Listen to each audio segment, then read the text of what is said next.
Hello, everyone. I would like to welcome you to our very first NOBCChE YouTube webinar.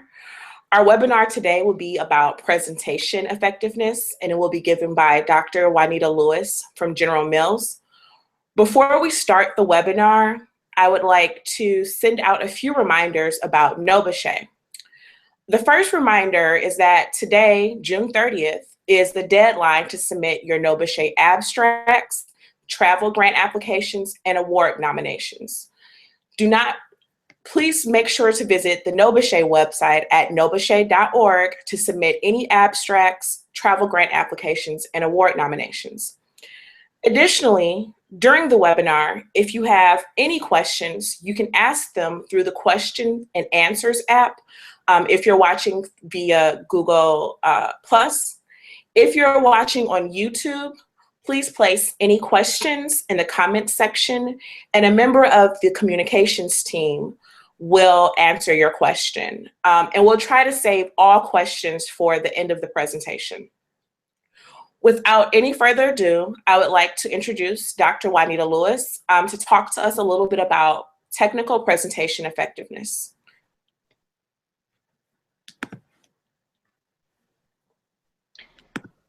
Thank you, Dr. Fuller. Again, my name is Dr. Wanida Lewis, and I will be discussing presentation effectiveness to get everyone ready for this year's conference, which will be held in Orlando in September. Next slide, please. So this is just an overview of the talk that I'll be giving today. So there'll be a few learning objectives. We'll talk about the presentation itself and how to plan and prepare, how to give a presentation, your visual aids, attire, and I'll give some presentation tips, and then just have a conclusion. Next slide.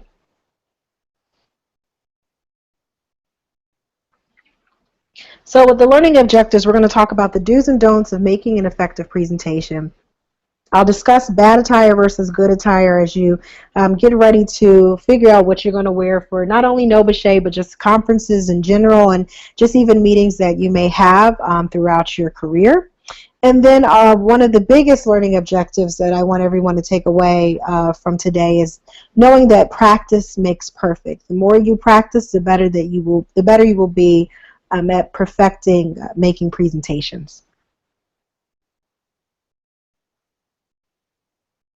So just a little bit about me. I was originally born in Philadelphia, Pennsylvania, but moved to Camden, New Jersey as a child, and I went to continue going to school in Philadelphia.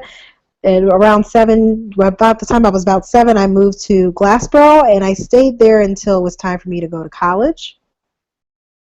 Next figure. From there, I left New Jersey and attended undergrad at St. Augustine's College, now St. Augustine's University in Raleigh, North Carolina. And there I actually decided to study chemistry. At that time I wanted to become a pediatric neurosurgeon. However, that career goal would soon change after I had an internship at North Carolina State University, and I was first exposed to food science. From there, I did research in food science under the first and only African-American professor at North Carolina State for 2 years before continuing on to graduate school. And after St. Augustine's College, I went to North Carolina Central University. There I became an NSF fellow and received a master's degree in chemistry. At the time I changed my mind once again, decided to go into organic. Unfortunately, my project was cut due to funding, and I thought that was a great opportunity to kind of go back into my passion, and that was going back into food science. So after I finished my master's degree at NCCU, I went to NC State. And so as you can see, I just kind of moved around the triangle. And so there was really only a 20-minute difference, and decided to pursue my PhD in food science working on peanuts. So I was there for 4.5 years, and my expertise is actually in peanut skins and the antioxidant and anti-inflammatory properties dealing with cardiovascular diseases. And if you have any questions about that, please feel free to send me a question. And after leaving NC State, I moved to Minnesota, also known as the frozen tundra, and decided to work for General Mills. And I've been at General Mills for 2.5, almost 3 years now. When I first started, I was working as a product development scientist. And my first project was improving toaster strudel icing. So if any of you guys out there know about toaster strudel, you know the most important thing about the strudel is the icing. So I was working on product improvement as well as innovation. So I was one of the most recent projects that I helped guide from an R&D perspective was looking at the 30% more icing and working with the team on that. So it's always exciting to see products that you work on actually make it to the shelf. Next slide. So first things first, planning and preparing. So I wanted to just put this important quote from Mark Twain. He stated that it takes 3 weeks, to prepare a good ad-lib speech. So as you can see, 3 weeks is still a long period of time just to prepare a good speech. Next slide. So when you're planning and preparing, the first thing you want to think about is your purpose. You want to find out what is required. Are you there to inform? Are you there to provoke discussion? Are you there to have a debate? And once you figure out your purpose, after that, the planning and the preparing stages become a lot easier. The second thing you want to keep in mind is identifying your audience. Is a scientific versus general audience. And for our NOBCChE conference, it's going to be more scientific. So you're able to kind of delve into having more scientific words. So if you have some type of like hydroxyquinone compound in the NOBCChE setting, because you're speaking to other scientists in the field, you're able to use a word such as that. But if you're just talking to an average Joe on the street, they would not have any idea what a hydroquinone is. So you would have to say something like a compound, excuse me, or figure out some other words so that so that your general audience will be able to understand. And also you have to keep in mind too is their confidentiality. When you're doing in-house presentations, you can become a little bit more scientific and give more detail, but if you're doing a general public presentation, you have to be able to hold back. And then the last point I also want to make on this slide is that you want to be able to gather your info and cite your sources. You want them to be reliable sources. It should not be one of your friends quoted something from a blog. You want it to be a credible source. So it could be someone from any article or journal or internet site, but it has to be a credible internet site. So for example, article and journal, you might want to quote something from Science or Nature or even American Chemical Society. But also at the same time, there are those same journals that I just mentioned. They're also on the internet. So just make sure that you have the proper citation for that. Another internet source that you can use is stating something from the New York Times or the Huffington Post. You should not be, I know nowadays people are using Wikipedia, but I would always check with someone to see how they feel about Wikipedia, because the only downside to using Wikipedia is that anybody can go in there and change the information. So just always check prior to putting that information on the slide.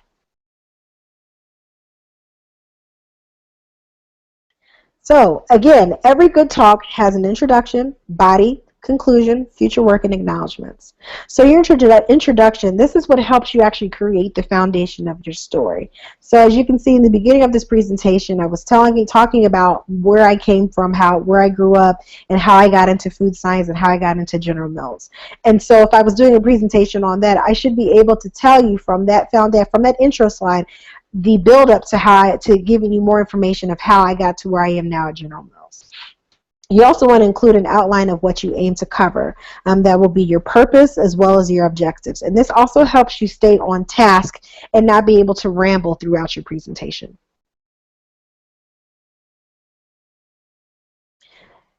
After your introduction, you have your body. And in your body slide, you will have key issues delivered in logical order. They should not be all over the place. And also help you make clear when you have finished talking. And last but not least is your conclusion.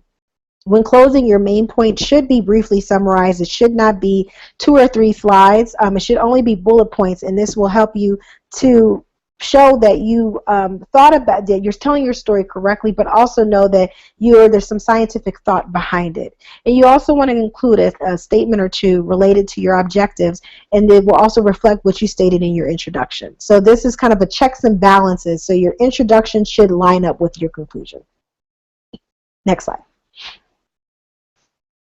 After your conclusion, you should have future work. This will state the future direction of your project, but it will also show that you are thinking ahead and thinking for the next person who will take over your project, or even if it's just you, where you should go. And this helps to establish some credibility and trust with your audience, whether that would be people in your lab, people in your department, or your job, or just people that you're meeting at conferences, to show that you can actually think through a difficult problem. And before you even finish your presentation, you always want to acknowledge the people that have helped you. So that can be the organization, so it can be anywhere from NSF, National Science Foundation, to even NOBCChE if you've received funding from them. If you've received a travel grant, please put that on there. And I also put this as just a tidbit, is that you do not want to list your entire lab members if it's more than 2. If you have 6 people, that's a little too much, not unless you only have one funding one person that helped, one organization that helped fund your project, and maybe you had 6 people, but if you realize you're running out of room on the slide, I would only say maybe put 1 or 2 people that have really made a significant impact for helping you with your research project. And last but not least, I would also add your major professor. Next slide. So this is just an example of a presentation format. Again, just kind of going back to what we discussed earlier. So there should be an introduction and a purpose, your overall objective, project processes and methods, your results, which this is where you kind of get into the visual aid portion, your recommendations of results, also known as future work, and last but not least, your acknowledgments. So your presentation format, do not forget, you want to always conclude this in your presentation is, what did you learn during your summer research rotation? And again, any acknowledgments.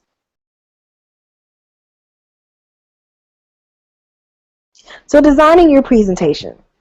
What you want to do is make sure that you have color combinations that are easy for your audience to read. So think blue and yellow, black and white, green and white, etc. As you can see today, we have our NOBCChE official template for this presentation. So something like this where everybody is able to see exactly what is going on, and you want to make sure that it's legible. However, if your lab has a presentation template, use that. When I was in graduate school, I worked for the USDA Agriculture Research Service. Our presentation template was green on green, but you were able to use colors such as yellow or even black, so that the audience would be able to read what read about your presentation. I would also look at, making sure that you are using titles and bullets to get to your point. You do not want to have one bullet that has 4 sentences. You want them to be clear and concise so that people are able to get the message. They will be paying more attention to you than not necessarily what's on the slide, and you'll be able to convey your story the way that you want it to. Also, make sure that you have easy to read font size. You want to make sure it's 20 to 24 point font. If it's, depending on what your slide is about, it shouldn't be any larger than that. And you don't want it to be too large so that it jumps out of the screen and scares people, because you want it to make sure that they remember your entire story, not just hopefully bits and pieces. Another thing I would also add is to limit your use of animation and sounds. And the reason behind that is because sometimes that can take away the essence of your presentation, and people would more so concentrate on that than exactly what you were saying to begin with. Next slide. Visual aids. So if you use your visual aids appropriately, it can really add some pop or some spice to your presentation. And it will also help to convey the message that you're trying to bring home to your audience. Now, if you have a specific presentation that's nothing but pictures and very few text, totally fine. But try to add a nice balance of text as well as visuals as much as you can. The visual aids, it helps to communicate your ideas, but like again, I said, don't overdo it. You don't want a whole entire presentation nothing but visual aids. But also make sure that you want to keep your number of slides to a minimum when it comes to visual aids, and make sure you have that balance.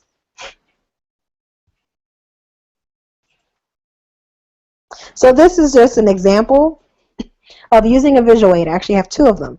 So here, this is just a citation example. It's looking at prostaglandin E2, which is involved in the COX-2 inhibition, the COX-2 phase. And so what I would do in this situation is you see these two bullet points on the side. It says, this is what helps people with their talking points.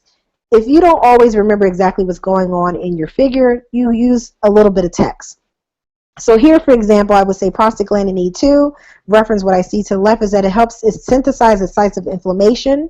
What goes with that is the reason why it's synthesized at sites of inflammation is because there's another component that helps turn this particular compound on.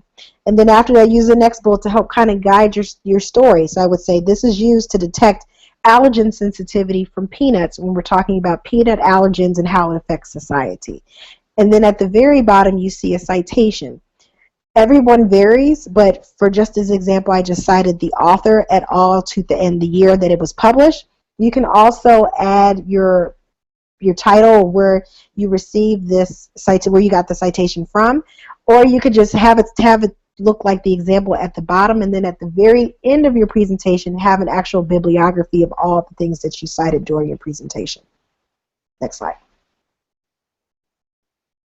And here's just another example of using a schematic to describe your point.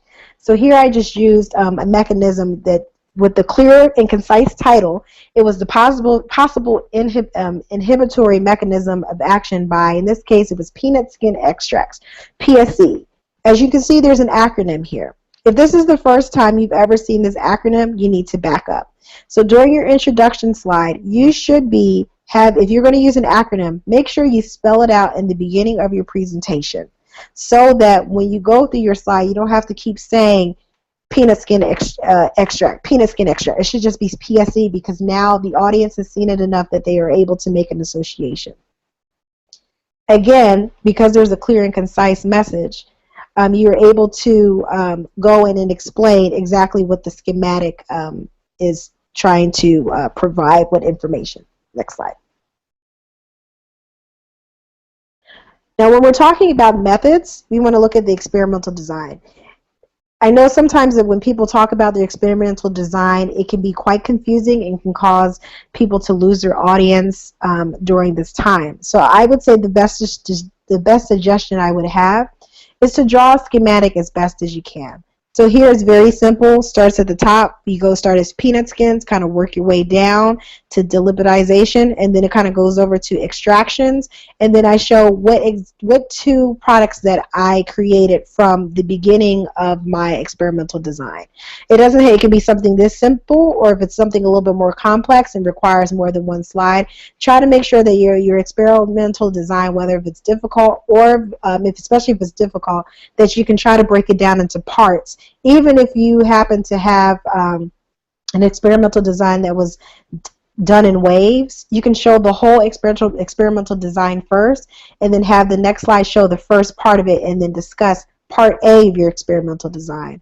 Then you can show the second part of your experimental design and talk about part B, so on and so forth. Next slide. So when we're talking about results, again, as we displayed earlier, you want to make sure you have a clear and concise message. So here it says ethanol peanut skin extract has a lower viability effect. This helps with me having to not actually go through the entire graph and explain exactly what's going on. What you see is that the title actually explains what is going on in the graph. And as you can see, just by someone who's reading the graph who may have just reading the title, and it could be someone that's coming late to their presentation, they may not have as many questions because it already says what the answer or the result is through that title. So now let's switch gears and talk about giving the presentation. So when you're giving your presentation, the key question that you want to answer is, so what? Why should, you want to think about why would your audience care about the information that you're giving? And you want to make sure that you're answering that question during your presentation. You also want to create an atmosphere of trust, and that helps to determine, do you really know what you're talking about? Is it just, something you kind of threw up from Wikipedia or from, Essence Magazine or Ebony? No, you want to make sure that you are answering this question, and so people are able to see you as an expert at the end of your presentation. You also want to be able to make eye contact. You want to, and just walk around just a little bit, not a lot. You don't want to be pacing back and forth, but walk around a little bit if you're comfortable. I would only suggest that if you're a master of being able to keep eye contact, but also not pace or just even moving back and forth. If you're standing still, you're just kind of swaying back and forth too much. That can cause a distraction during your presentation. I will also, even though I'll talk about this a little bit later, but avoid distracting dress. You want to make sure that you look professional at all times, because you never know where your presentation may lead you.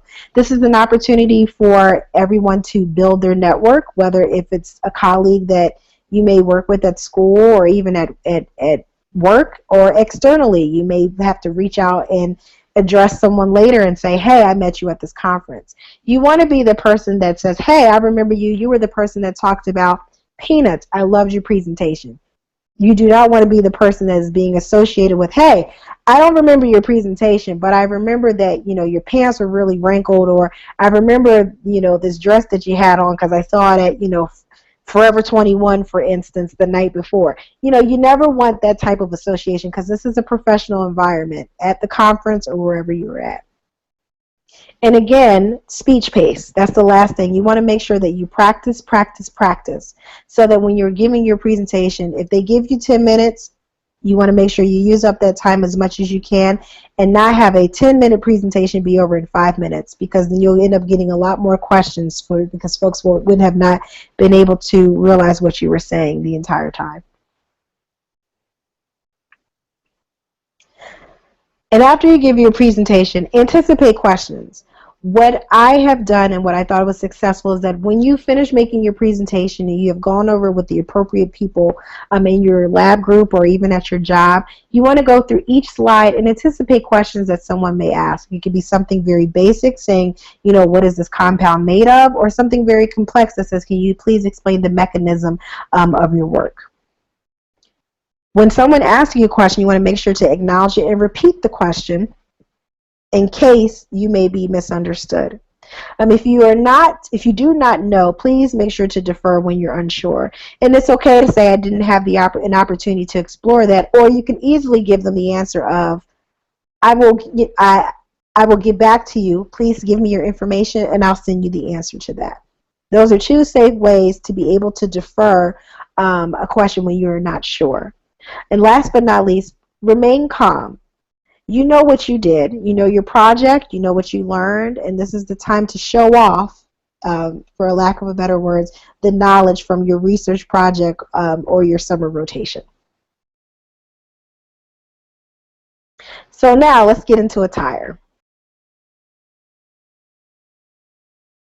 So I just want to throw up two examples for good attire versus bad attire. Again, because we're at a conference, you always want to make sure that you're putting on your best self. So what is an example of good attire, as you can see here on the left, so you see a guy in a suit and tie, you see a female with a pantsuit on, and pantsuit I'm meaning suit and jacket with a button up, or you can have something that's a little bit more fitted. It could be boot cut type of pants, or something that could be a little bit fitted. You don't want to see skinny jeans. And if you're going to wear heels, make sure that they are heels that you are comfortable with. I am a firm believer of wearing flats, because you may be walking around all day, and also you may get nervous. So make sure if you are going to wear some type of heel, I would even say maybe 1 to maybe 2 or 3 inches. I know there's some people who wear stilettos, and that's fine if you're comfortable, but you should not be wearing the shoe that you would go out to party in to a presentation. So always keep that in mind. And if you are going to wear for ladies, if you're going to wear a skirt, make sure that if it's warm outside, there are some people who are firm believers in wearing stockings. If you want to wear stockings, make sure that it's black or that it's flesh toned. If you decide to forego stockings, make sure that you have on lotion. No one wants to be distracted by, the morning that you forgot to put on lotion. Always make sure you have in your purse. And then even with guys, make sure that your hair is brushed the way it should be. You don't want to look like you rolled out of bed. And that's what the perfect example is on the right-hand side for bad attire. You don't want to look like you just literally partied all night long and then came out for a presentation. You want to make sure that your clothes are fit well. You want to make sure you're not revealing anything that should not be revealed. And you want to look professional all times, because you don't know where this conference can lead to, or any conference for that matter. It could be a matter of creating another network for you, or meeting a future colleague, so on and so forth. And you always want to make sure you put your best foot forward. Next slide. So again, dress for the occasion. So you want to make sure you're dressing accordingly for your presentation by gauging your audience. So I just threw in a couple of examples. So for instance, because we're going to NOBCChE, you want to make sure that this will be considered a quote-unquote formal dress. And in other examples of formal dress are conferences, thesis defense, job interviews. What you want to wear, guys, suits, or guys, suits, really, excuse me, and then females, same as well.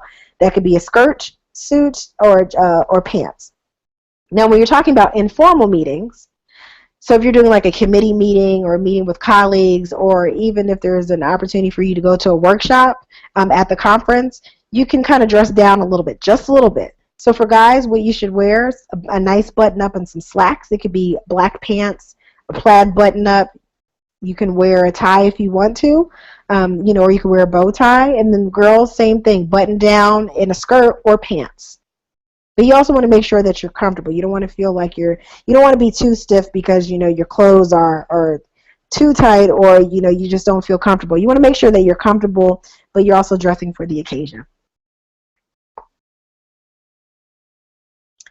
So just a word to the wise, and this is more so for ladies. If you think your skirt is too short, then it probably is. So in past conferences, and this is not just NOBCChE, just everywhere, always make sure that your skirt is at appropriate length. If you're not sure, what we did when I was in college is we did something called the dollar bill test. So what you would do is that when you sit down and you would take, your skirt would fall to however it should be. Your skirt really should be past your knee, and it should, or knee length, I should say. If you take a dollar bill and you put it at the end of your skirt and it comes above that dollar, then it's too short. So that's just a quick tidbit. Also, suit jackets should be fitted. You don't have to button it necessarily, but if your suit, if you don't want to button it, make sure it fits in general. And then also for men, make sure your clothes are not wrinkled. You should not see wrinkled pants, wrinkled shirts. Basically the same mentality you would have if you were going to church. You want to make sure that, again, you're putting your best foot forward. So, final presentation tips. So when you're doing your presentation, you want to make sure that you simplify, and simplify. You want to check your consistency, make sure everything is fluid, you're using the same acronym throughout your presentation, nothing has changed. And I will also say use natural transitions. You don't want anything that's forced that will cause you to be caught off guard during your presentation. You want to make sure that it seems natural, that you've been through this over and over again, because again, you're telling your research story and what you've done to get to the results that you have for the conference. I'd also say do not rely heavily on spell check, and this really goes for any chemical nomenclature that you may use. Even in my past experiences, their spell check will pick up on a word or two that I know is spelled correctly, but they'll go in and change it. Make sure that you go in and check it, and also have someone else go over it with you. I always suggest that once you finish your presentation, to go over it with your group or a colleague of yours so that you have a second set of eyes on it. And then last but not least, have a backup plan. I know that we are in the digital age, and I know everybody solely relies on maybe a jump drive, but make sure that you have emailed your presentation to yourself a couple times. You can send it to your school email, your Gmail email. Also have a printout copy just in case, because if anything, if technology does not work, what are you left with? Most likely pen and paper. So you want to make sure that you always have some type of printout, so in case it doesn't work, there's computer issues or some other kind of mechanical issue, you're able to make copies of your presentation, pass it out to whoever's in the room, and still continue to do the presentation for that day. Next slide. So with your conclusion, and this is just kind of brief, you want to make sure you're being sincere, be brief, and be seated. Your conclusion should not be 10 minutes long by itself.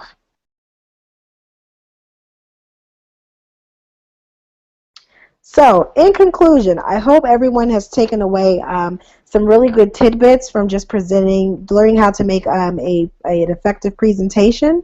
And at this time, I will conclude my presentation. And if you have any questions, please feel free to ask. And we're going to open up the floor now. Thank you.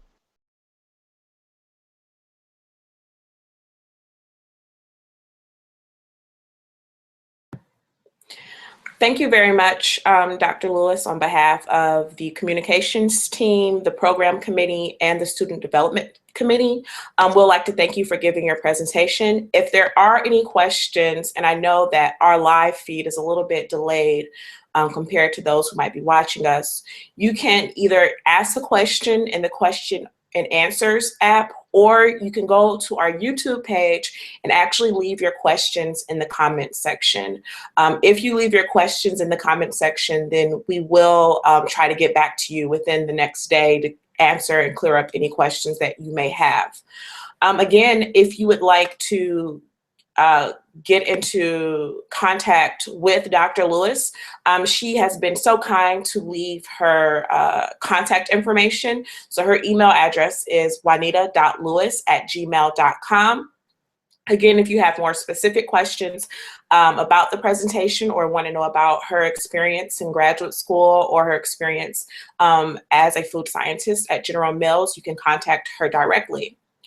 Lastly, I would like to remind everyone that today, June 30th, is the last day to apply for any travel grants, to submit an abstract, and to send in any award nominations.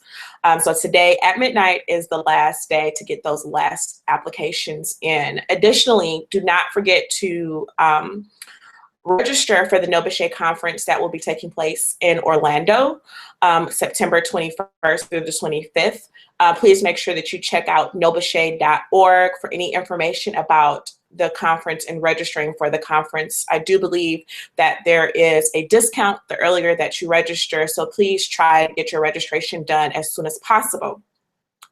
Finally, I would like to thank all of you for tuning in today on behalf of NOBCChE to our very first live Google Hangout / YouTube live stream.